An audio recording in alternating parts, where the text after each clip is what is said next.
Gold Trunks and is fighting out of Los Angeles, California. He weighed in at 156 pounds. His record includes 36 wins, 2 losses, with 19 wins coming by way of knockout.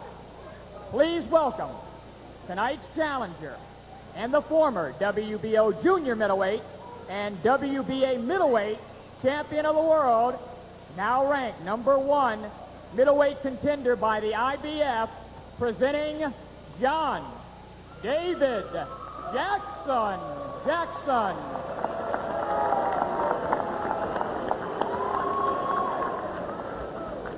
And ladies and gentlemen, his opponent across the ring is the defending champion, fighting out of the red corner, wearing black trunks and hailing from Philadelphia, Pennsylvania.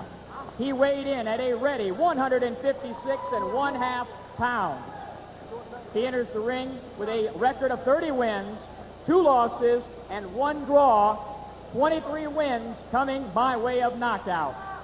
Tonight, making his 4th defense of his title, please welcome the IBF middleweight champion of the world, Bernard the Executioner Hopkins.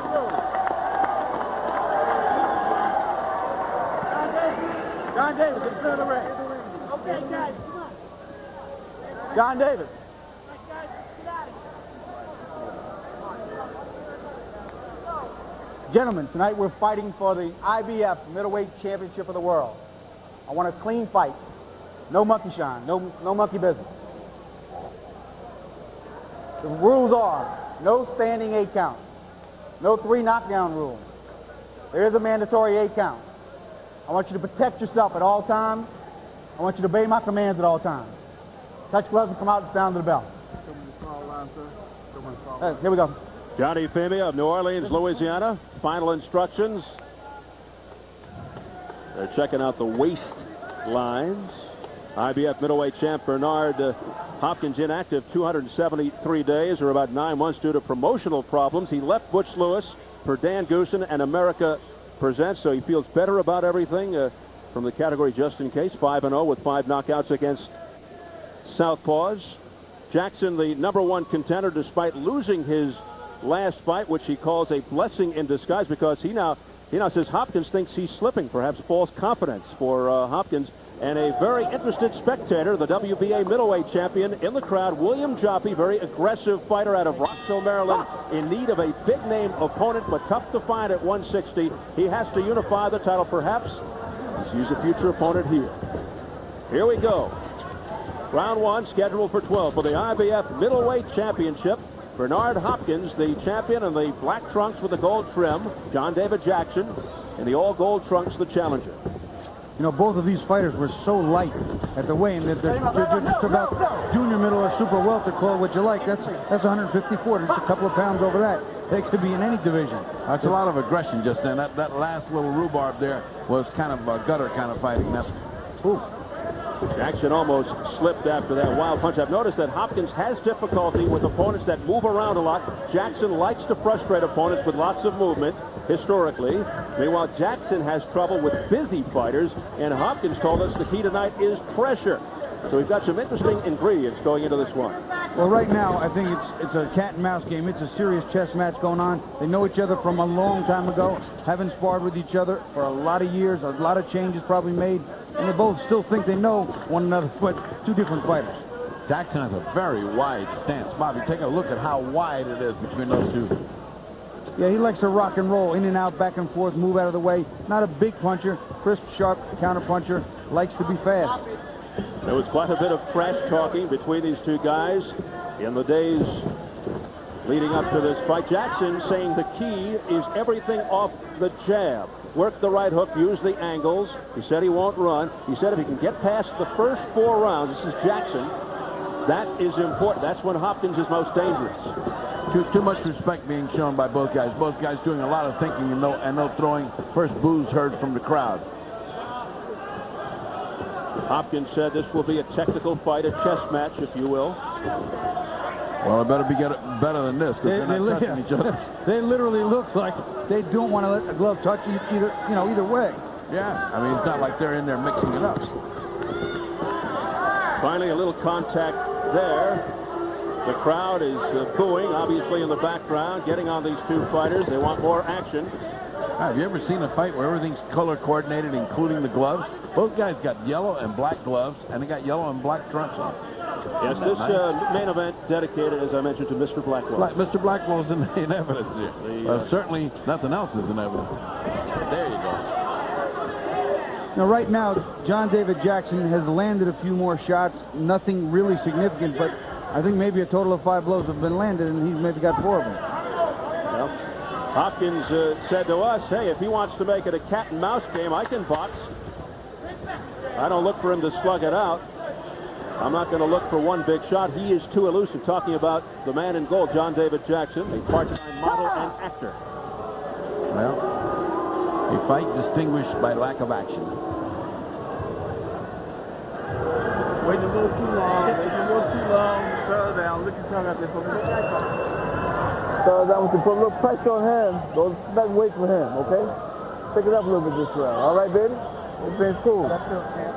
Good. Everything's cool. Give me. That's enough. That's enough. Everything's cool.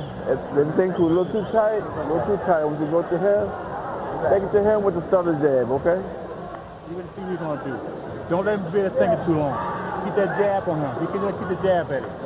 And double and triple jab up on him. You might try to counter punch off you. So double and triple jab up.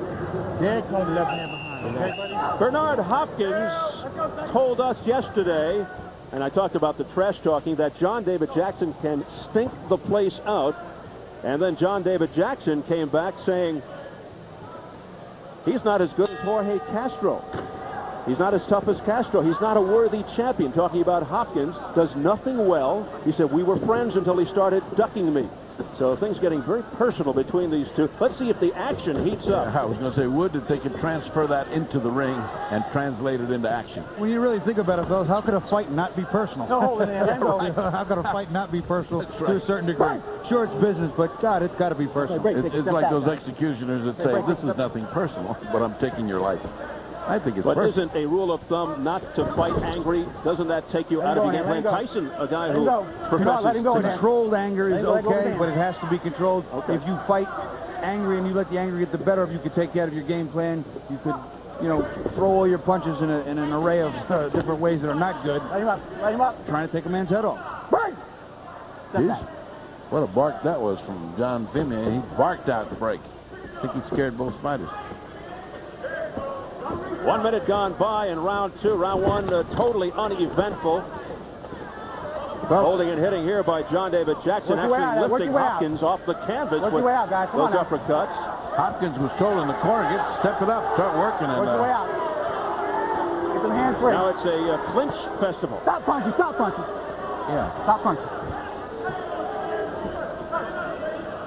And the fans continue to voice their displeasure here in Shreveport. Hopkins telling us he's going to fight as if he's the challenger, not the champion, but somebody has to take the initiative here. The referee's got to take control of this fight. This is going to turn into a real wrestling match. There's going to be elbows, shoulders, and heads on the inside. He's got to take control.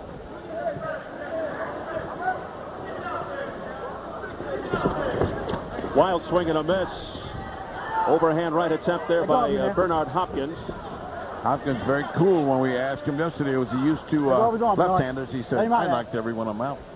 Yeah, he said he was 5-0 with 5 knockouts against lefties, including his last fight of '96 against Joe the Hammer Lipsy in the 4th round. That was an impressive knockout, too. Lipsy, strong puncher with both hands, came to fight and was winning early, but then got caught. And when he got caught, the executioner did finish him off. Jackson said he trained 12 weeks for this fight. Hopkins told us he's in great condition, trained up at Big Bear, altitude about 7,000 feet. He said he not only wants to win, but do it convincingly. But so far, we are not seeing that. Probably where he dropped all that weight up there. He's only about 156, both coming in under the 160 limit. This fight, they've done nothing but grab each other and fight very well. I find this very hard to judge. The first one I thought Hopkins, Jackson had punched more. I don't know where to go here except even. Well, in one of the more compelling fights of 1994, John David Jackson battled Argentinian Jorge Castro. We mentioned it before, Ferdy, in Monterrey, Mexico, in a nonstop furious affair. Jackson had the upper hand for 8 rounds. When in round 9, Jackson, after unleashing a wicked combination, watch what happens here. Castro will miss with the right and then land cleanly with a winging left hook. Boom. Right to the head. Jackson walked right into it. And he bounced his head off. Watch how he bounced his head off the canvas. Boom. You see? That's like getting hit twice. And that is like getting hit with a baseball bat after he went down. And some ringside observers thought it could have been stopped earlier in Jackson's favor. We were in those. Including us. Yes. Including us. We were screaming, what do you want to do? Kill this guy? And all of a sudden he comes up with a punch. Well, he's 3-1 since the dramatic loss, Ferdy, with that 10-round decision over James Green, Guy Stanford, and Augustine Renteria, and the split decision loss to Abdul Ramadan. Well, Hopkins better get his game plan going if he has got a game plan, because so far he's shown nothing. Nothing except they grab each other. Round 3 for the IBF Middleweight Championship. Not much has happened. Look out! Jackson actually caught Hopkins on his way down. Big smile on the face of Hopkins. Yeah, it was nice. He could have let him drop. Looking more like WWF. I'll tell you what, yeah. Hopkins still with a big smile. Hopkins now going in on the attack. Saw a little opening there, but couldn't take advantage. You know, John David Jackson's legs just came out from under him. I don't really think he was that hurt, but he just went back and his knees buckled, and he just couldn't seem to get his bounce. I really don't think he was hurt. I don't think he was hurt at all. I'm not even sure he was hit. On the other hand, I wonder what's wrong with his legs. Look, he did it again. See, his leg slipped it under him again. Stop punching. Stop punching, guys. Back up. Back up. When I say break, take a step back. This may be one of those old punch and grab kind of fights. There it is. I mean, ever since he gets in close, it's punch and grab. Back up. John David Jackson, a natural lefty who calls himself ambidextrous. He can switch. There you go, John. He did that against Castro early on. He feels that his power is in his right hand, although he's a southpaw. See, the referee's got to take charge. He's got to break this up. Look at this, huh? He cannot allow this to continue. No, he said to him, John, let him go, let him go. He must get between them. Johnny Femia finally splitting them apart. Now this has basically been a dance-a-thon here and a clinch fest. Yeah, clutch-a-thon. Yes. A little arrogant smile on the face of Bernard Hopkins. I don't understand why. You know, right now, Hopkins is landing a little bit more effectively with the right hand, but as soon as he gets close enough, Jackson ties him up. Both holding. Hopkins, normally an adaptable type fighter, who likes to go to the body, an in-fighter. He's got an attitude. Has difficulty, as mentioned, with guys who move around a lot, and that certainly is the style of Jackson. But Jackson has the kind of style, he doesn't mind boring you to death. If he thinks that's what's going to get the job done, he will do that. He doesn't go in looking for the knockout. A boxer technician, very slow to attack, defensive. Tries to put his combinations together and frustrate his opponents. What he has to do is he has to do the best with what he has. He's not a big banger. He's not a big, strong one-punch knockout artist. If he can move, confuse you with his southpaw style as well as his speed and unusual angles, that's what he's supposed to do.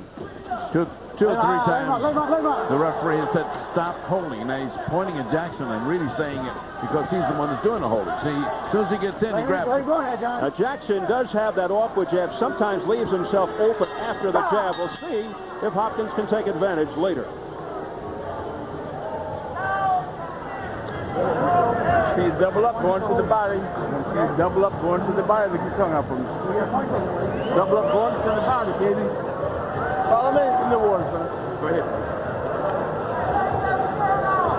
You know that. I know. Both of y'all are holding, all right? Lay off the holding. All right? Where you here? Let's take a look at that awkward lift that reminded us of a wrestling circles. You know, here, Jackson could have let him drop, and see right there, let him drop? No, he held him. So it's kind of nice, gentlemanly thing to do. That was a lovely dip. It was. It was kind of an orchestrated dance there. You know what it is. It's getting sickening here because there's no fighting. By the way, I'd be remiss before the action starts if we don't wish. I know you did. We want to wish Jimmy Lennon to get well. I'm kind of mad at him because he didn't call me for a house call. Now they're gone all the way to California to see him. Your bedside manner alone would have been... all he had to do was call me. Jimmy's a friend. Jimmy's a friend. All right, round 4. I thought this was a contact sport, but not here between these two guys, Hopkins and Jackson so far. Awkward fight. One of my partners at ringside here, Henny Youngman. Henny didn't have a bad left hook, by the way. I wouldn't doubt it. All right, round 4 continues. This for the IBF Middleweight Championship. The champion, Bernard Hopkins, in the black trunks. The challenger, John David Jackson, in the gold. Now, both fighters talked about going to the body. Hopkins wanted to slow Jackson down by going to his body, and conversely, Jackson said the same thing. I want to take him out of his game plan. No one's gone to his body. I'll hit him there and slow him down. But neither are really doing that very well. Hopkins 30 wins, 2 losses, 1 draw with 23 KOs. Jackson 36-2 with 19 knockouts. He's 8-1 in title fights. Straight right hand there by Bernard Hopkins. Well, that's the first kind of good punch that landed. Yeah, that's probably the best punch landed so far. Because his head went back, and it looked effective. Oh, Jackson almost walked in. What did I say before? When he lets loose with a jab, he lets himself open. He's wobbled. A straight right, a combination by Hopkins. Hopkins now trying to pour it on. Tell you what, his strength factor here is going to be leaning heavily toward Hopkins' favor. He landed a couple of clean shots on John David Jackson. Jackson's got to move, and he's got to counter. He cannot allow Hopkins to just run in. And Hopkins now working the body. Hopkins does have power and speed. Jackson looks lackadaisical. His face looks lackadaisical, and his legs look weak. I mean, he doesn't look like he's fighting with strength. Look at his face. He's got a mask of indifference almost. Many wondering how you lose your last fight and still retain your #1 ranking, and that's the case with John David Jackson. You know, John David Jackson said that he got knocked down the first round. He got up, he survived. Second round, he took off just to get his head clear and won the last 8, and even his opponent said you won the fight. So maybe somebody in the ratings committee. Oh, what a shot. What a beautiful right hand. Now that's a shot. Now David is in trouble. John David is in trouble. And down he goes, but the referee, Johnny Femi, is saying it was a push or a slip. So it is not a knockdown, although Jackson has been staggered. He is wobbly. He is wobbly. He's not sure of himself. You know, we talked about the Castro fight. He came out and he fought Castro as opposed to boxing, moving, and as Bernard would say, stink the place out. That's right hand by Bernard Hopkins, and Jackson is in trouble. But that's the problem. Jackson started to fight with Castro, and that's what happened. And here's what's happened here. He cannot fight. He's got to box. See, he did a wrestling move there. He jumped up to be funny, and it's not funny at all. And it could have cost him a point. He's lucky it didn't. Jackson on very wobbly legs as the bell sounds. Big round for Hopkins. Big. Could have blown it by that stupid comedy. What happened to the sponge? What a sponge, guys. Hold this up here. Don't worry, Jake. Don't worry. Don't panic. You got a little good shot. You can't back from it. You understand what I'm saying? Don't worry about it. Ain't no sponge up there. Because it's good shot, worry about it. Let's take a look at how he got in trouble to begin with. Jackson's fighting him and not really being effective. But he gets hit. See that right hand? Now watch what happens to him later in the round. Bobby. Well, we'll take a look. Hopkins is trying to unload with that right hand. You'll watch it connect right there. And you can see the legs come out from Jackson. He's a little unsteady there. That right hand is finding its mark, and he's got to neutralize the right hand. And the way he needs to do that is to slip outside it, slip under it, or use his own counter hook. And those tactics unnecessary by Hopkins at the end. Hopkins connecting with a series of straight rights, chasing Jackson around the ring at 1:15 into the last round, round 4. Another at 2:10 and a big right at 2:40 that staggered Jackson. Round 5 now. And for the first time in this fight, I have Hopkins ahead 39-38. What do you have, Bobby? I have it 39-37. I had the first round for Jackson, the next 3 for Hopkins. I thought it was a little more effective in the second round, and certainly in the last 2 with that right hand, he's been getting home much cleaner. There again, you see it. Hopkins applying the pressure again, pressing the attack. Combination. He landed with the straight right. Well, we're past round 4. This is where Jackson thinks he could take over and start to implement his boxing and be effective. This is where we need to see him make his move.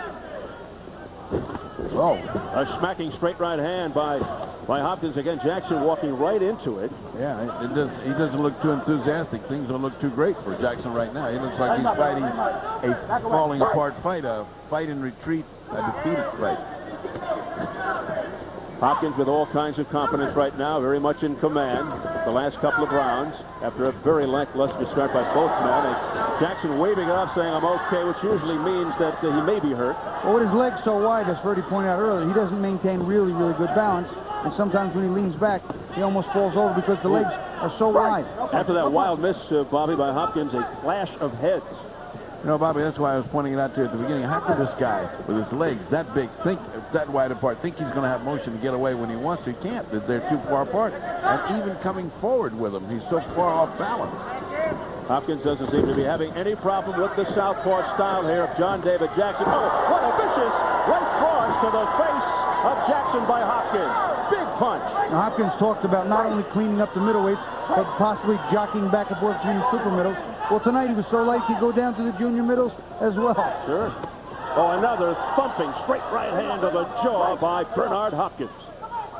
And now Hopkins is grabbing in earnest. When he gets in trouble, he just grabs and holds on.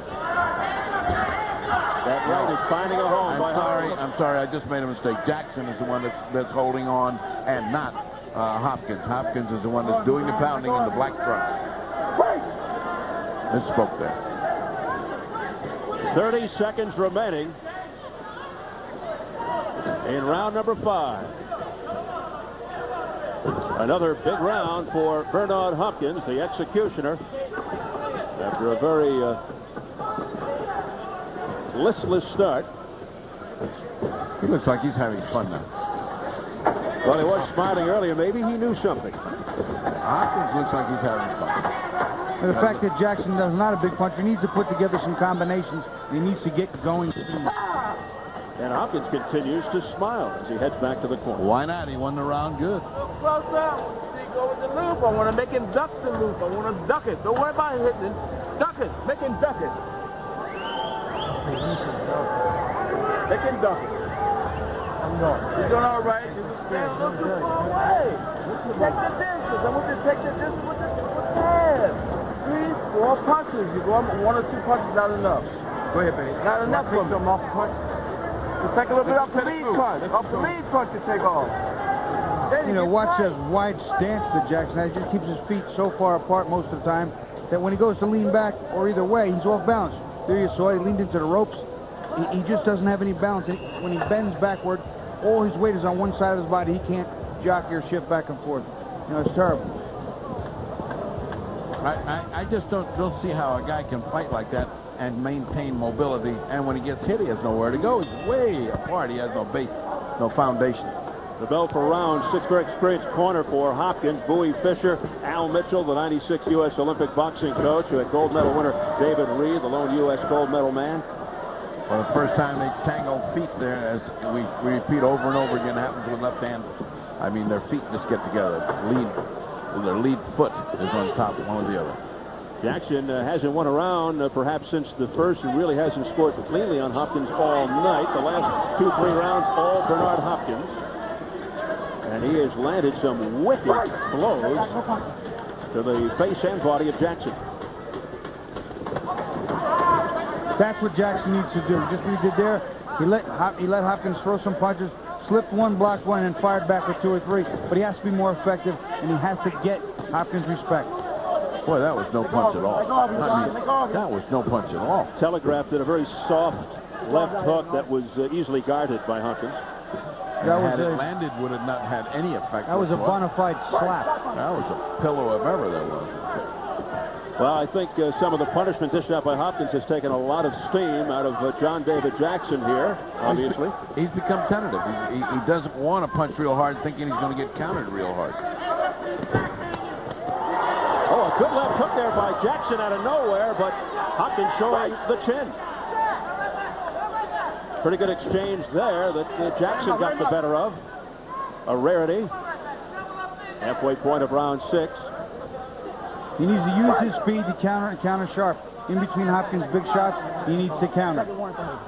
Second warning for holding against the challenger Jackson by Johnny Femia. We approach the final minute of round 6 for the IBF middleweight title. Again, charging in is the champion. Bernard Hopkins. Look out, Jackson doubled over through the rope. And you heard the instructions not to hit him when he turns around. And then, that right hand was solid, fellas. Yeah. Bernard Hopkins with a vicious right. Down goes Jackson. Scrambling, sprawling to the canvas. 2, 6, 7. He went from 2 to 6. The new math. He flunked the new math. 30 seconds to go in round 6. Can Jackson survive the round? I don't think he's in trouble. But he was. No, I don't think he was in trouble. He was off balance, but he got caught. The initial shot was a little bit of a big shot. Still on wobbly legs. Now he turns him around. Hopkins spinning Jackson around. Boy, John David Jackson looks just to be... aren't under him. I mean, his legs just aren't under him. Very wobbly. He just seems to be trying to get out of the way at all costs to the point he's turning the tail and hitting almost. It's not good. Yeah, the future does not seem bright for John Jackson. You can't take the eye off him, buddy. You can't take the eye off him. You're going the wrong way. You keep going to him. Right there. Right there. Fuck it. You're going the wrong way on him, buddy. You're going the wrong way on him. You got to go to your left. I mean, your right. Go to your right. Don't go to your left. Go to your left too much.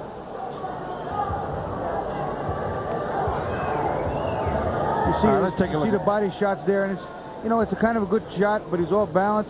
He hit him in the body, and therefore it's a knockdown. Yeah, well, I think it was a legitimate knockdown, but before that, he'd gotten powdered pretty good. He was kind of slipping and sliding. His foot just comes in. His back left foot just slipped up out from under him. Not a clean knockdown, but he hit him anyway. Yeah, and that wide stance is going to cost this guy all through this fight. He's just one of the factors in the fight. He's not going to teach him how to do different now. We've reached the halfway. Right, he went tumbling over to the canvas. We're halfway through, and it's almost a point of no return for John David Jackson. I have a 59-54 with that extra point for knockdown. It's a five-point fight right now. It's just getting to be a lot. And Jackson, not exactly known as a knockout puncher. 36-2 with 19 knockouts. He needs to time Bernard Hopkins on the way in. See that loop? That loop's too slow. Oh, look, yeah, he got wobbled again, but that's because he stepped on his foot. He's tangled. But that is a very slapping shot by John David Jackson. And then, Bobby and Freddie, on top of that, he leaves himself open. And we'll see if he pays for it. He's got problems. He's not only got him, the Hopkins to worry about. He's got to keep arguing with the referee. I'm not holding him. He's holding me. He keeps saying to him, it's not me, it's him. The clinching continues here now as they hang on. This is what we call awkward in fighting. Yes. Tie one hand up, throw a little bit with the other hand, switch off and tie another hand up, and smack around a little bit. Nothing real effective happening here on the inside.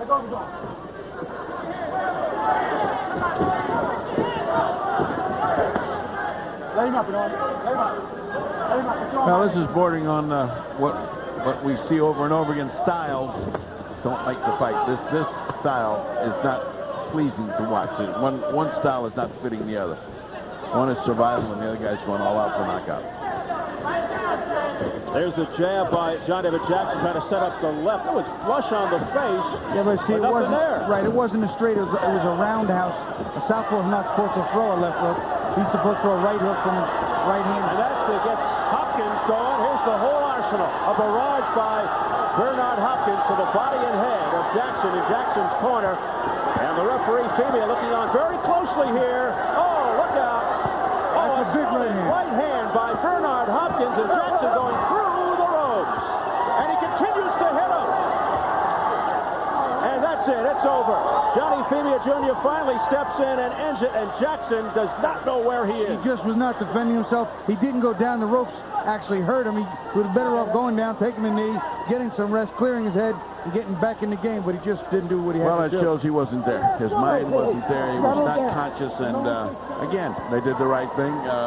He has no complaint about that. I think what Bobby just pointed out, the rope actually was his enemy because he should have gone down. He couldn't. I don't think it would have made any difference if he got up, Bobby. He was gone. And I think he thought that the referee was going to come in a moment earlier, and so he let his guard down, which, of course, is the first mistake, and Hopkins really went in after him after that. This is one of those nights where you expect a great fight. Can't wait for it to happen, and then it doesn't happen. And there was a complete domination of Hopkins to Jackson. Jackson didn't have any idea how to fight him. His stance was wrong. He didn't know how to deliver the punch. I was expecting the John David Jackson that showed up for the Castro fight because he was fighting Castro well, beating him from pillar to post. And not that I expect him to do that to Hopkins, but I expected that type of style. In-out combination, step back and forth, because he fought a great fight against Castro, even though he stood in and punched with him where he shouldn't have. With Hopkins, I knew he wouldn't, but expected a little more from him. Well, all expectations are not always met in boxing. This is one of those nights we expected it. It didn't happen.